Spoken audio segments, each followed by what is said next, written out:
ज्ञानवापी मस्जिद में शिवलिंग क्षेत्र की सुरक्षा के साथ नमाज भी रहेगी जारी।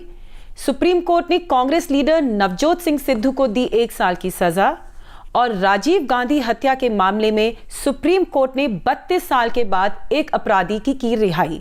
नमस्कार, मैं भद्रा सिन्हा और मैं अपूर्वा मंधानी और हम आपके सामने एक बार फिर कोट अनकोट का ये एपिसोड लेके आए हैं। जैसा कि आप जानते हैं, शो पर हम आपको पिछले हफ्ते हुई बड़ी और महत्वपूर्ण कोर्ट की खबरों के बारे में बताते हैं। इस हफ्ते काफ़ी बिजी हफ्ता रहा कोर्ट्स के लिए, वेकेशंस के लिए बंद होने से पहले। और सबसे पहली जो हमारे पास आपके लिए खबर है वो काफ़ी चर्चा में रही है पिछले कुछ दिनों में, यह ज्ञानवापी मस्जिद विवाद जो है वो पिछले हफ्ते देश के 2 कोर्ट्स में सुना गया, एक वाराणसी के कोर्ट में और एक सुप्रीम कोर्ट में। अब हमने आपको पिछले हफ्ते बताया था किस तरह से पिछले साल 18 अगस्त को 5 महिलाओं ने वाराणसी के कोर्ट में ये अर्जी डाली थी कि मस्जिद परिसर में स्थित श्रृंगार गौरी मंदिर में उन्हें पूजा करने की इजाज़त मिले। अब उसी दिन 18 अगस्त को ही उस कोर्ट ने ये फैसला कर दिया था कि इस केस में एक एडवोकेट कमिश्नर अपॉइंट होगा जो उस पूरे जो मस्जिद परिसर है उसका एक तरह से सर्वे कर पाए। एक दिन बाद कोर्ट ने उन्हें ये वीडियोग्राफी के द्वारा सर्वे करने की भी इजाज़त दे दी। अप्रैल में इस साल इलाहाबाद हाई कोर्ट ने वाराणसी के कोर्ट से जिस तरह के ऑर्डर्स आए थे उन्हें चुनौती दी गई थी। मस्जिद की मैनेजमेंट कमेटी ने इलाहाबाद हाई कोर्ट में उन्हें चुनौती दी थी, लेकिन इलाहाबाद हाई कोर्ट ने उनकी अर्जी खारिज कर दी, जिसके बाद वो सुप्रीम कोर्ट पहुंचे। इस हफ्ते ये जो पूरा मामला है कि कुछ और गंभीर हो गया जब 2 कोर्ट्स में इसकी सुनवाई हुई। पहले ही दिन सोमवार को वाराणसी की कोर्ट ने ये ऑर्डर दिया कि जब उसको बताया गया कि वहाँ मस्जिद परिसर में एक शिवलिंग मिला है तो वाराणसी कोर्ट ने उस एरिया को सील करने का ऑर्डर दिया। इसके बाद सुप्रीम कोर्ट ने मंगलवार को इसकी सुनवाई की, जहाँ सुप्रीम कोर्ट ने ये कहा कि उसको आप उस एरिया को सील कर दीजिए, लेकिन आप वहाँ पे किसी भी जो वहाँ पे मस्जिद में लोग आ रहे हैं नमाज पढ़ने के लिए, उनको किसी तरह की दिक्कत नहीं होनी चाहिए। इसी तरह से अगले कुछ दिन कई ऐसी रिपोर्ट्स आई। वाराणसी के कोर्ट में सर्वे की रिपोर्ट भी दाखिल की गई और सुप्रीम कोर्ट में भी फ्राइडे को एक बार फिर इसकी हियरिंग हुई। भद्रा, आप इसके जी अपूर्वा, इसके पहले एक थोड़ी सी ये जानकारी देना चाहूँगी कि जब 16 मई को वाराणसी के सिविल कोर्ट ने जब ऑर्डर दिया ये कहते हुए कि उस एरिया को सील कर देना चाहिए, तो उसी समय उस समय तक जो है जो मस्जिद की कमेटी है, मैनेजमेंट कमेटी है, उन्होंने सुप्रीम कोर्ट में, जैसा आपने बताया, इलाहाबाद हाई कोर्ट के ऑर्डर को चुनौती दे दी थी। इसके बावजूद जो है सिविल कोर्ट ने अपना ऑर्डर सुनाया और सीलिंग का निर्देश दिया। और उसी सीलिंग के ऑर्डर को 17 मई को जब सुप्रीम कोर्ट ने पहली बार इस पूरे मुद्दे को सुना, तो 17 मई को सुप्रीम कोर्ट के सामने इस ऑर्डर के बारे में बताया गया। तो इसलिए इस ऑर्डर को थोड़ा सा एक तरीके से 17 मई को मॉडिफाई किया गया था और सुप्रीम कोर्ट ने ये बोला कि जहां तक जो शिवलिंग का जो एरिया का जो है वहां पे डिस्ट्रिक्ट मैजिस्ट्रेट ये इंश्योर करेंगे कि जो वो एरिया है वो प्रोटेक्टेड रहे, वो सुरक्षा में रहे। मगर हाँ, और जहां तक मुस्लिम्स के वहां पे नमाज पढ़ने की जो उनका अधिकार है उसको रोका नहीं जाएगा। इस पे थोड़ा सा विवाद हुआ सुप्रीम कोर्ट में, क्योंकि मुस्लिम कम्युनिटी का ये मानना है कि जहां पे शिवलिंग मिला है वो एक पॉन्ड एरिया है, वहां पे दोनों साइड पे जो हैं नलके लगे हुए हैं और वहीं पे जो वहां पे नमाज पढ़ने जाते हैं मस्जिद के अंदर, वो पहले अपने उसी एरिया में पैर धोते हैं और फिर नमाज पढ़ने जाते हैं, तो उसको वजू खाना कहते हैं। और जो वजू है वो नमाज के पहले जो है किया जाता है, वो उनकी परंपरा का एक पार्ट है। तो यदि इस तरीके का सीलिंग का ऑर्डर दिया जाएगा तो वो वजू नहीं कर पाएंगे। मगर इसको ना कुछ कहते हुए, इस बात को ना कुछ छेड़ते हुए सुप्रीम कोर्ट ने केवल इतना ही कहा कि डिस्ट्रिक्ट मैजिस्ट्रेट उस एरिया को प्रोटेक्ट करेंगे और जो मुस्लिम्स के अधिकार है उनके नमाज पढ़ने के और जो उनके दूसरे जो हैं राइट्स जो हैं उनको जो है छेड़ा नहीं जाएगा या उनको वायलेट नहीं किया जाएगा। और इसके साथ साथ 17 मई को सुप्रीम कोर्ट ने जो 5 महिलाएं थी जिनकी सिविल सूट पे वाराणसी की ट्रायल कोर्ट ने ऑर्डर दिया था, उनको नोटिस इशू किया। तो नोटिस इशू करने के बाद इन 5 महिलाओं की तरफ से एक शॉर्ट एफिडेविट फाइल किया गया कोर्ट में। इन 5 महिलाओं ने ये कहा कि भाई जहां तक ज्ञानवापी मॉस्क का मुद्दा है, सबसे पहले ये तय होना चाहिए कि इसका रिलीजियस कैरेक्टर क्या है, कि क्या ये मॉस्क है या ये मंदिर है। मगर इस एफिडेविट को ना सुनते हुए इसका एक तरीके से कोर्ट ने इस पे कोई ध्यान नहीं दिया। और जो फ्राइडे को हेयरिंग हुई वो काफी लंबी हेयरिंग हुई है। और उस लंबी हेयरिंग के बाद, पहले मैं आपको बता देती कि कोर्ट का ऑर्डर क्या था, फिर थोड़ा सा हेयरिंग के बारे में बताऊंगी। उस लंबी हेयरिंग के बाद कोर्ट ने अपना एक बहुत संक्षेप में एक ऑर्डर दिया है। वो ये कहा है कि जो ये सिविल सूट है, ये अभी तक तो सिविल जज सीनियर डिवीजन वाराणसी के सामने सुना जा रहा था। अब जो है ये जो डिस्ट्रिक्ट जज हैं वाराणसी के, वो सुनेंगे। और क्यों सुनेंगे? कोर्ट ने अपनी तरफ से सीनियर सिविल जज के खिलाफ कुछ बोला नहीं है, कोई रिमार्क नहीं पास किया, केवल इतना कहा है कि ये मुद्दा थोड़ा कॉम्प्लेक्स है, थोड़ा सेंसिटिव है, इसलिए कुछ सीनियर जो जज हैं जिन्होंने तकरीबन 25 या 30 साल प्रोफेशन में अभी तक लगाए हैं, उनको सुनना चाहिए। दूसरी बात कोर्ट ने यह बोली कि जो मैनेजमेंट कमेटी है, जो मॉस्क मैनेजमेंट कमेटी है, उन्होंने एक एप्लीकेशन दायर करी थी सिविल सूट के सामने। अब वो एप्लीकेशन क्या थी?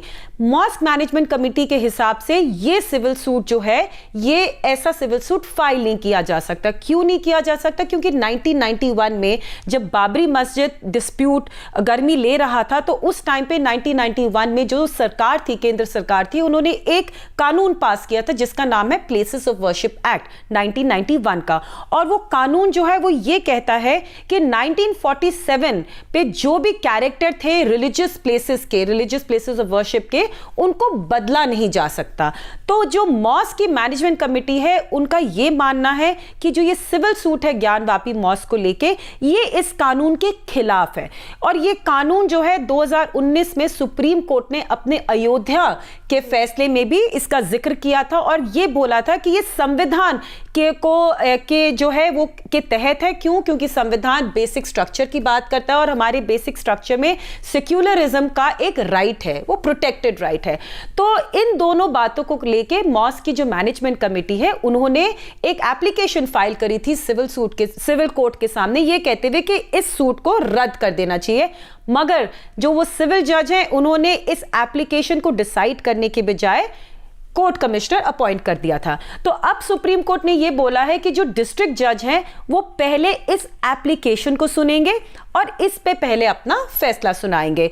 और जब तक ये एप्लीकेशन डिसाइड नहीं हो जाती है, तब तक जो 17 मई का ऑर्डर है सुप्रीम कोर्ट का, जिसमें सुप्रीम कोर्ट ने उस शिवलिंग के एरिया को प्रोटेक्शन की बात करी है और साथ ही साथ मुस्लिम्स के अधिकार को वहां पे नमाज पढ़ने की भी बात करी है, वो कायम रहेगा। और जब डिस्ट्रिक्ट जज ऑर्डर दे देंगे तो उसके 8 हफ्तों के बाद भी ये ऑर्डर 17 मई का ऑपरेट रहेगा। अब जहां तक हेयरिंग का सवाल है पूर्वा, हेयरिंग में दोनों पक्षों की तरफ से काफी कुछ कहा गया। मुस्लिम पक्ष की तरफ से ये बोला गया कि ये पूरा मुद्दा जो है, ये जो पीस, एक तरीके से जो कम्युनल हार्मनी की बात की गई है इस 1991 के लॉ में, उसको एक तरीके से वायलेट करती है। और जिस तरीके से जो सर्वे रिपोर्ट, जो कमिश्नर के रिपोर्ट लीक किए गए हैं, वो यही दिखाते हैं कि जो दूसरा पक्ष है, जो हिंदू साइड का पक्ष है, वो किसी तरह का जो है भेदभाव या कम्युनल डिसहार्मनी की कोशिश में लगा हुआ है। तो इसके जो है इसके काउंटर में हिंदू पक्ष ने अपने आर्ग्यूमेंट्स रखे। हिंदू पक्ष का ये कहना था कि ये जो पिटिशन है जो मॉस्क कमेटी ने सुप्रीम कोर्ट में लगाई है, इसका अब कोई मतलब नहीं है, क्योंकि जहां तक ट्रायल कोर्ट का ऑर्डर था वो कंप्लाई हो चुका है, क्योंकि सर्वे हो चुका है और कमिश्नर ने अपनी रिपोर्ट भी दे दी है। और हिंदू साइड का ये भी मानना है कि जो मेंटेनेबिलिटी की एप्लीकेशन है, उसके साथ साथ जो डिस्ट्रिक्ट जज हैं, उनको ये जो सर्वे रिपोर्ट है उसको भी कंसिडर करना चाहिए और तभी मेंटेनेबिलिटी की एप्लीकेशन पे डिसीजन देना चाहिए। बट इस पे सुप्रीम कोर्ट ने अभी तक कुछ बोला नहीं।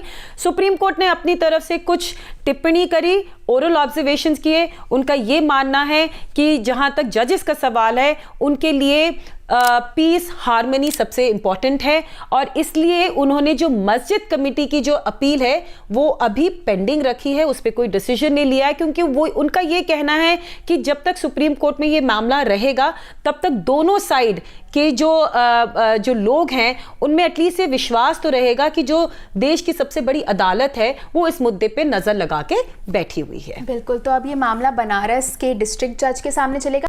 तो सुप्रीम कोर्ट ने प्लेसेस ऑफ वर्शिप एक्ट जो है उसके बारे में भी एक बहुत ही महत्वपूर्ण बात बोली है। अब जैसे कि भद्रा ने आपको बताया, ये कानून ये कहता है कि किसी भी 15 अगस्त 1947 को किसी भी धार्मिक स्थल का जो स्टेटस था, यानी कि अगर वो हिंदू मंदिर था कोई या मस्जिद था, वो स्टेटस वैसा ही रहेगा, उसे बदला नहीं जा सकता। अब इसी बात पर जो मस्जिद की मैनेजमेंट कमेटी है उसने इलाहाबाद हाई कोर्ट में भी गुहार लगाई थी, सुप्रीम कोर्ट पे भी उसने इसी कानून के ऊपर अपनी दलीलें पेश की है। लेकिन अब सुप्रीम कोर्ट ने बोला है कि जहां तक ये कानून इस बात पे ज़रूर रोक लगाता है कि किसी भी धार्मिक स्थल का जो कैरेक्टर है, यानी कि जो धर्म है वो मंदिर से मस्जिद को कन्वर्ट नहीं हो सकता, इस बदलाव को ये कानून रोकता है। लेकिन ये कानून इस बात को नहीं रोकता कि पता लगाया जा सके कि उसका कैरेक्टर है क्या आखिर, कि अगर उसकी फॉर एग्जांपल आपको बताऊं, अगर उसकी दीवारों पे किसी तरह के और धर्म के कुछ साइंस हैं, किसी तरह की पेंटिंग्स हैं, तो वो किस धर्म की है, ये कानून उस बात को नहीं रोकता। और ये बहुत ही महत्वपूर्ण बदलाव एक तरह से आया, एक बहुत ही महत्वपूर्ण इंटरप्रिटेशन है। तो इस पर आगे चलकर बनारस की कोर्ट या सुप्रीम कोर्ट क्या कहती है वो बहुत ही दिलचस्प होगा देखना, क्योंकि हाल ही में कई ऐसे जो मॉन्यूमेंट्स हैं देश भर में, कुतुब मीनार को भी लेके कुछ लोग कोर्ट पहुंचे थे, ताजमहल को भी लेके कोर्ट पहुंचे थे, तो उस पर इस प्लेसेस ऑफ वर्शिप एक्ट के इंटरप्रिटेशन का बहुत गहरा असर पड़ेगा। अपूर्वा, इसके साथ साथ एक छोटा मुद्दा जो है वो मथुरा में भी हुआ है, और जहां तक मथुरा कोर्ट की बात है, उन्होंने वहां पे सबसे पहले जो एप्लीकेशन, जो सिविल सूट फाइल किया गया था, उसकी भी मेंटेनेबिलिटी को चैलेंज किया था, मगर मथुरा कोर्ट ने जो है उसकी मेंटेनेबिलिटी को अपहोल्ड कर दिया है, मतलब कि वहां पे सिविल सूट जो है वो चलेगा। बिल्कुल, तो अब जो हमारे पास दूसरी खबर आपके लिए आ रही है वो भी सुप्रीम कोर्ट से आ रही है। सुप्रीम कोर्ट ने कांग्रेस लीडर नवजोत सिंह सिद्धू को एक 30 साल से भी ज़्यादा पुराना केस है उसमें 1 साल की सज़ा सुनाई है। ये जो सज़ा है ये सेक्शन 323 है इंडियन पीनल कोड का, जो ये कहता है कि अगर कोई भी इंसान किसी को चोट पहुंचाता है एक तरह से, तो उनको 1 साल तक की सज़ा या 1000 रुपये जुर्माना भरना पड़ सकता है। 2018 में सुप्रीम कोर्ट की ही एक जजमेंट आई थी जिसमें उनको 1000 रुपये जुर्माना देकर रिहा कर दिया गया था, लेकिन इसके खिलाफ जो रिव्यू पिटिशंस फाइल हुई थी सुप्रीम कोर्ट पे, उस पर अब सुप्रीम कोर्ट का जजमेंट आया ये कहते हुए कि उन्हें 1 साल तक की सज़ा होनी चाहिए। अब हुआ क्या था, मामला पूरा ये था कि उसके लिए मैं आपको ले चलती हूँ 27 दिसंबर 1988 को, जब सिद्धू और उनके एक दोस्त जो हैं, उनका नाम था रुपिंदर सिंह संधू, वो पटियाला के शेरेवाला गेट के मार्केट पहुंचे। वहां पे वो अपनी जिप्सी में थे, एक और मारुति कार में 3 लोग थे जिनमें से एक थे गुरनाम सिंह। अब पार्किंग को लेकर उनमें थोड़ी झड़प हो गई, जिसके बाद हाथापाई हुई और प्रोसिक्यूशन ने इस केस में ये कहा हुआ है, ये इल्ज़ाम लगाए हुए हैं कि इसके बाद, इस झड़प के बाद सिद्धू और संधू दोनों ही कार से उतरे और उन्होंने गुरनाम सिंह को काफ़ी पीटा और उसके बाद उनकी गाड़ी की चाबी लेकर वो भाग गए। इसके बाद जब गुरनाम सिंह को उनके जो रिश्तेदार थे उनके साथ कार में, वो जब उनको ऑटो रिक्शा पे अस्पताल लेके गए, तब तक गुरनाम सिंह की मौत हो चुकी थी। उसी दिन इस केस में FIR दर्ज हुई। पहले जब ये मामला ट्रायल कोर्ट पहुंचा तो उनको मर्डर के चार्जेस भी लगे थे उन पे, लेकिन ट्रायल कोर्ट ने उन दोनों को बरी कर दिया, सिद्धू को भी और संधू को भी। इसके बाद अपील फाइल हुई हाई कोर्ट में। हाई कोर्ट ने दोनों को दोषी पाया और 3-3 साल की सज़ा सुनाई, जिसके खिलाफ सिद्धू एक बार फिर सुप्रीम कोर्ट गए। अब मई 2018 में सुप्रीम कोर्ट का इस केस में जजमेंट आया था, जिसमें सुप्रीम कोर्ट ने उनको सिर्फ सेक्शन 323, जिसके बारे में मैंने आपको अभी बताया, उसका दोषी पाया। और उसमें उन्होंने लेकिन कहा कि चूंकि ये अभी तक सिद्ध नहीं हो पाया है कि गुरनाम सिंह की मौत आखिर हुई क्यों, वो 65 साल के थे, तो ये मौत उनकी क्योंकि वो काफ़ी बुज़ुर्ग थे उस वजह से हुई, या फिर जितनी मारपीट हुई उस वजह से हुई, ये पूरी तरह से सिद्ध नहीं हो पाया था। इसके साथ साथ सुप्रीम कोर्ट की जजमेंट ने ये भी कहा कि चूंकि सिद्धू और संधू दोनों ने किसी तरह के हथियार नहीं यूज़ किए थे गुरनाम सिंह पर, इसलिए उन्हें 1000 रुपये का जुर्माना देके, और चूंकि ये केस 30 साल पुराना था, तो उन्हें 1000 रुपये का जुर्माना लगा के कोर्ट ने रिहा कर दिया। अब गुरनाम सिंह के रिश्तेदारों ने एक बार फिर सुप्रीम कोर्ट के सामने गुहार लगाई और अब जो जजमेंट आया है उसको मैं उसका लिंक ऐड करवा दूंगी। उसमें मैंने एक आर्टिकल भी लिखा है, वो भी इस वीडियो के डिस्क्रिप्शन में ऐड करवा दूंगी। लेकिन कोर्ट ने इस बारे में बात की है कि किस तरह से सिद्धू उस समय एक इंटरनेशनल क्रिकेटर थे, काफ़ी फिट थे, और जो गुरनाम सिंह थे वो 65 साल के थे। तो कोई बात नहीं अगर सिद्धू ने उस समय हथियार नहीं यूज़ किए, लेकिन कोर्ट ने कहा कि उनका हाथ ही हथियार था। अगर कोई रेसलर, कोई मुक्केबाज या फिर कोई फिट क्रिकेटर किसी को मारता है, 65 साल के इंसान को मारता है, तो उसे पता होना चाहिए कि उसके मुक्कों का किस तरह का असर पड़ सकता है उस आदमी पर।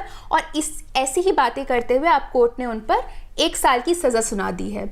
अब नवजोत सिंह सिद्धू जो हैं वो आज कोर्ट ज़रूर पहुंचे। भद्रा, अगर आप इसके बारे में थोड़ा बता पाए तो। अपूर्वा, नवजोत सिंह सिद्धू ने इस फैसले के बाद एक दिन बाद जो है सुप्रीम कोर्ट में गुहार लगाई थी। वो ये चाहते थे कि उनको थोड़ा समय दिया जाए सरेंडर करने के लिए, मगर जो बेंच थी जिसने ये फैसला सुनाया था, उन्होंने उनके वकील जो सीनियर एडवोकेट अभिषेक मनु सिंघवी हैं उनको बोला कि भाई आप एक प्रॉपर एप्लीकेशन फाइल करिए और चीफ जस्टिस ऑफ इंडिया के सामने मेंशन करिए। तो चूंकि फ्राइडे शुक्रवार लास्ट डे ऑफ वर्किंग था सुप्रीम कोर्ट का, क्योंकि इसके बाद अब वो समर ब्रेक में जाता है, तो जो अभिषेक मनु सिंघवी हैं उन्होंने चीफ जस्टिस ऑफ इंडिया के सामने मैटर मेंशन करने की कोशिश करी, मगर चीफ जस्टिस ऑफ इंडिया ने उनको सुनने से इनकार कर दिया, जिसकी वजह से नवजोत सिंह सिद्धू को शुक्रवार शाम तक सरेंडर करना पड़ा। कोर्ट ने ये माना कि जो 2018 का जो जजमेंट था उसमें तब उस समय कोर्ट ने ये बातें नहीं कंसिडर की थी कि सिद्धू की फिटनेस क्या थी उस समय, सिद्धू ने किस तरह से कितना जोर लगा के गुरनाम सिंह को मारा था, तो वो सब चीज़ें अब जजमेंट में कंसिडर हुई हैं। आपको एक और बात बता दूं कि अब तक सिद्धू ने इस केस में पिछले 30 सालों से ऊपर में केवल 1 दिन जेल में बिताया। एक ही दिन वो जेल गए थे 2007 में, जिसके बाद अगले ही दिन उन्हें बेल मिल गई थी, लेकिन अब उन्हें सरेंडर करना और जो 2018 का जजमेंट था वो 18 मई का था, और जो अब 2022 का जो जजमेंट आया है वो लगभग एग्जैक्टली 4 साल के बाद आया है। तो चलिए अब हम सुप्रीम कोर्ट की ही बात कर रहे हैं। तो सुप्रीम कोर्ट से ही जो है एक और केस है जो हमारा आज का लास्ट केस है, जिसके बारे में हम आपको बताएंगे। ये राजीव गांधी जो भारत के पूर्व प्रधानमंत्री थे, उनकी हत्या से रिलेटेड है। जैसा कि आप सब लोग जानते होंगे कि राजीव गांधी की हत्या की गई थी 1991 में, यानी कि 30-31 साल पहले एक सुसाइड बॉम्बिंग के थ्रू।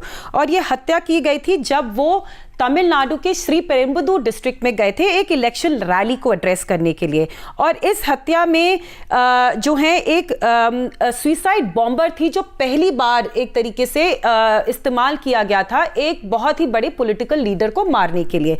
अब इस हत्या के बाद जो है इस पूरे मामले से रिलेटेड काफ़ी लोगों की अरेस्ट हुई थी। उसमें से एक अरेस्ट हुई थी एजी पेरारीवलम की। ये एजी पेरारीवलम जब इनको पकड़ा गया था जून 11, 1991 में, तब वो केवल 19 साल के थे। और इनके खिलाफ जो एलिगेशन था वो ये था कि इन्होंने वो बैटरीज खरीदी थी जिससे वो बॉम्ब बनाया गया था जो उस सुसाइड बॉम्बर ने पहना था। कोर्ट ने जो है एजी पेरारीवलम के साथ साथ 25 और लोगों को 28 जनवरी 1998 में डेथ सेंटेंस दी थी। और ये जो डेथ सेंटेंस है सुप्रीम कोर्ट ने 11 मई 1999 को अपहोल्ड करी थी, मगर केवल 4 लोगों की, और उसमें से एक एजी पेरारीवलम ही थे। अब 32 साल के बाद, लगभग 32 साल के बाद अपूर्वा, सुप्रीम कोर्ट ने एजी पेरारीवलम को पिछले हफ्ते रिहा के आदेश दे दिए हैं।